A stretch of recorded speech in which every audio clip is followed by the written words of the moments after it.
We got an absolute rust bucket piece of garbage out of Maryland. Thing is going to Twin Valley, Minnesota, kind of the middle of nowhere. I was told it had a cracked windshield and needed the cab tarp. Turns out that's the least of the problems with this piece of junk. On securement, I got X chains at the front. I actually went to the front axles with my chains, and I just absolutely do not trust the securement points. I don't know if you'll be able to see them back up in here, but they are just disgusting. Everything is solid rust. I'm actually amazed this thing hasn't completely disintegrated.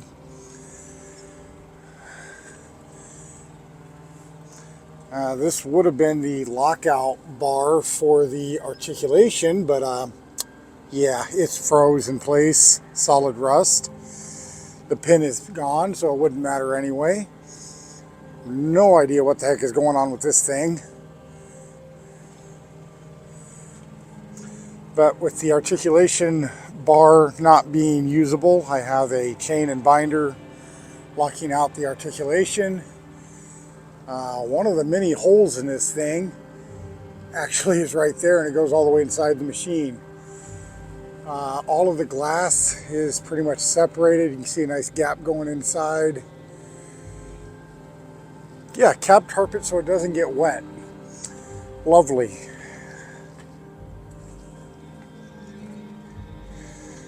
And I just got a pair of chains, 3 binders at the back holding this thing. The whole top of it is nothing but solid rust. On the opposite side, we actually have a flat tire at this point. It went flat at some point during transit. The exhaust, that's actually what this little 1,000-pound strap is keeping the exhaust from going bye-bye, because it's completely rusted out and the bolts ain't holding nothing. Got another big separation of the glass going all the way to the inside. Yeah, this thing is an absolute rust bucket. Honestly, it should have gone in a dumpster and then on the trailer. Another one of the nice little holes in this thing.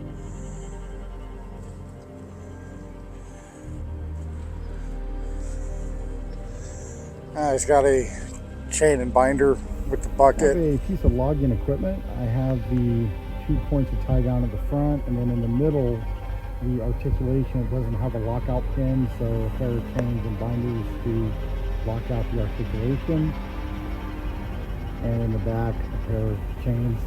Hopefully everybody's having a good new year. What are your plans for this year? Let me know down in the comments.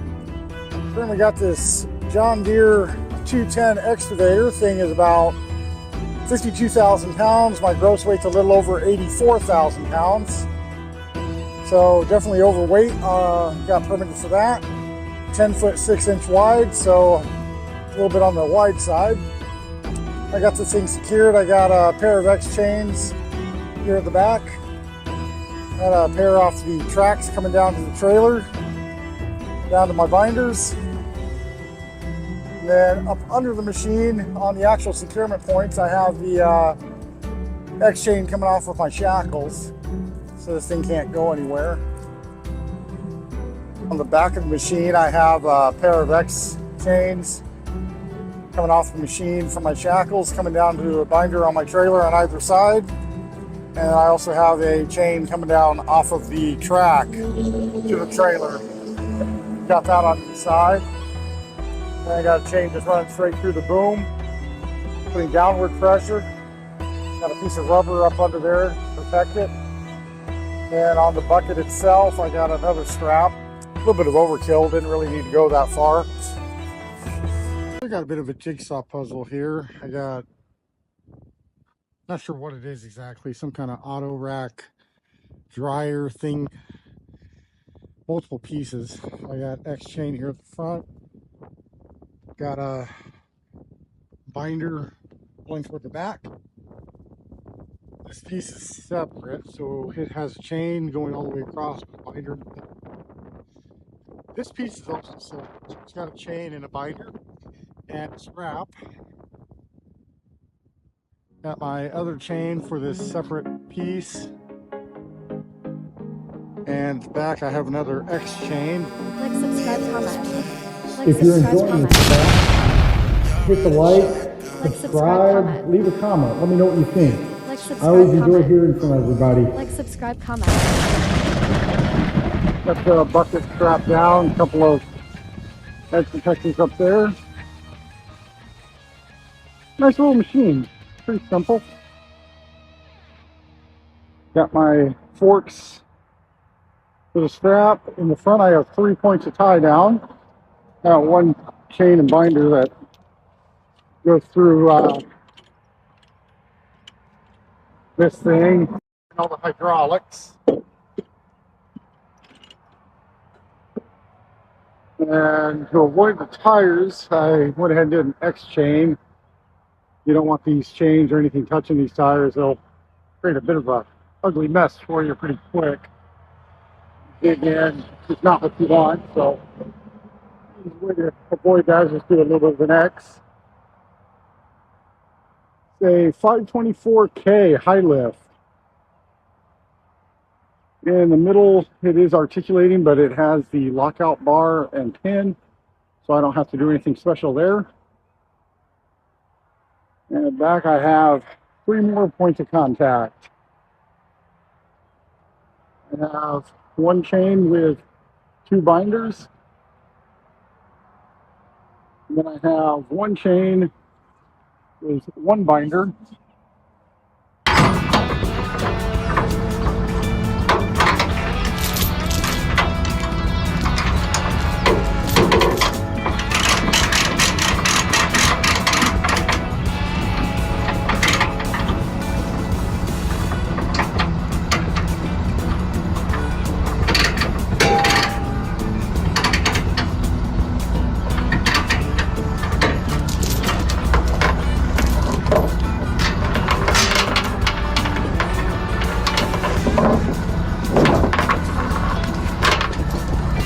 Fun part of doing this kind of stuff.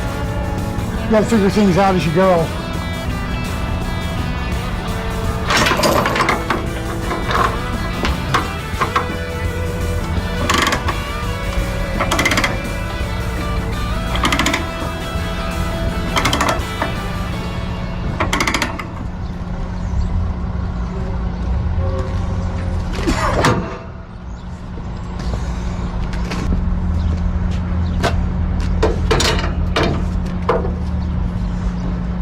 Little trick when you have a binder that doesn't want to cooperate.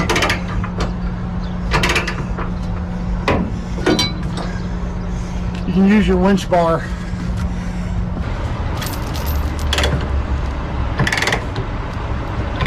We're going out of Washington up here to New York. Fairly simple little machines. This little baby one's actually going down to the Long Island. Nowhere to really put my chain, so I hooked it directly into the machine, ran it down to my binder, and I got the larger one. Got a chain with a couple of binders in the middle. Since I knew I was going to be dealing with some snow and ice, I went ahead and just put a chain and a pair of binders here in the middle at the securement point. And on this one I got my chain with a couple of binders pulling down. This machine's really not that heavy. For my bucket and boom, I got a screw. And I got these 3 at the back. These are going to be my first stop. It's got a chain running clear through with a binder. And on the other side, I actually use all of my clevises. So my little D-rings.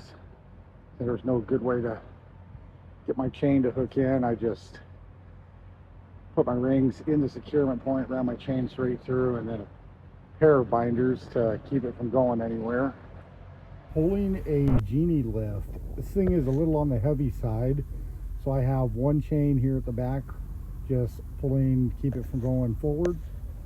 The 4 legs on this thing can actually open up to widen its stance, so I have quite a few more chains on it just to keep the legs closed.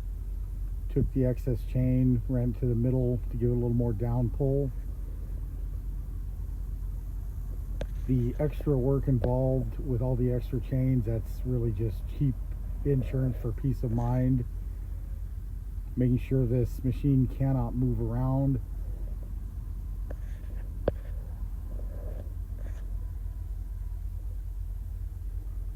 On the bucket, it's just a pair of 1,000-pound ratchet straps. Jigsaw puzzle with this one.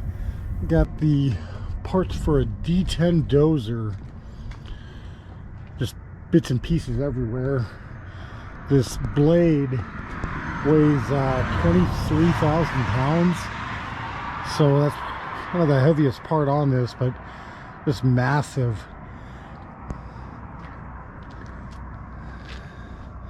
Got the ripper tooth, it's kind of down underneath this trailer.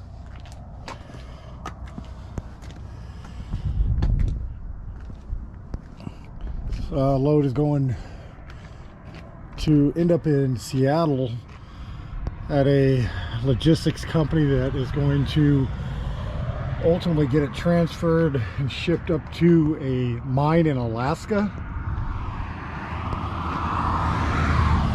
Side note, the little shackles, they will make your life so much easier. Your chains will not fit in those holes. So buy yourself some shackles and save your life a lot of headache.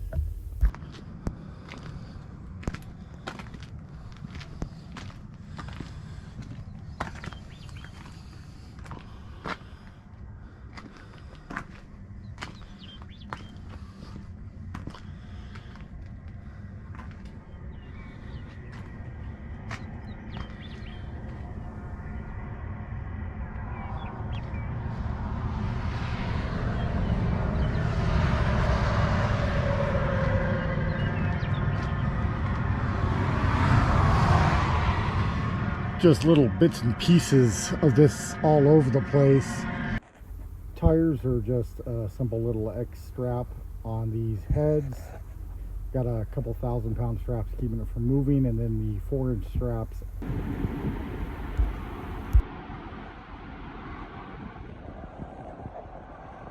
These things were fun to secure. Always pay attention to manufacturers' specifications. Certain shippers, they will tell you exactly how they want the load secured. So I got these speed rowers, the 160s. Got the tires on the top step here, secured with some straps and an X. We are right at 12 foot wide with this load. Got a couple crates on it. One's here and one's under the other machine, but got a X chain going across, and same thing. There's an X chain across, and they're both pulling into each other. Since where the securement point is on these is under the machine, it is just easier to do it that way, and really the only way that you could do these. Nothing particularly special, just some vibratory rollers, chains going to the securement points on the machines, 4 points of tie down. They're fairly light, no big deal on those. Edge protectors, some cut strap to keep my chains from touching. Again, following the federal regulations, your chains are not allowed to touch, so simple little cut strap will work. Small little bulldozer just went straight to the tracks with the chains. Nice and easy. Thing is supposed to be about 10'6" wide. Haven't double checked it yet, but still working on securing everything. Nice little load. 14 foot 2 inches tall.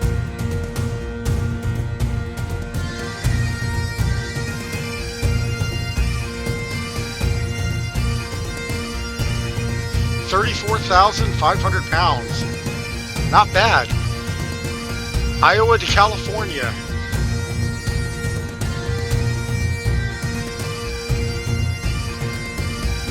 Cat mini excavators usually will just run the chains through the securement points on the side, being careful not to have my chains touch the rubber tracks. Some strap over the arms. No big deal. Fairly simple machine, fairly light.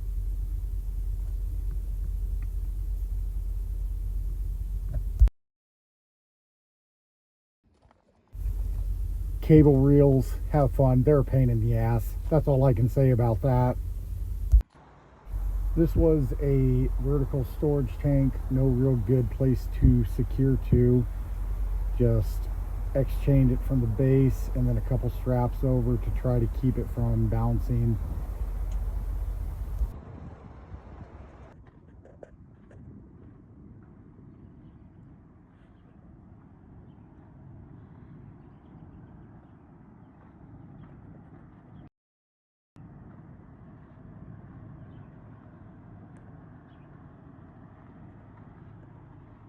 Everything is based on the cargo securement handbook. Great little book. It's an amazing resource.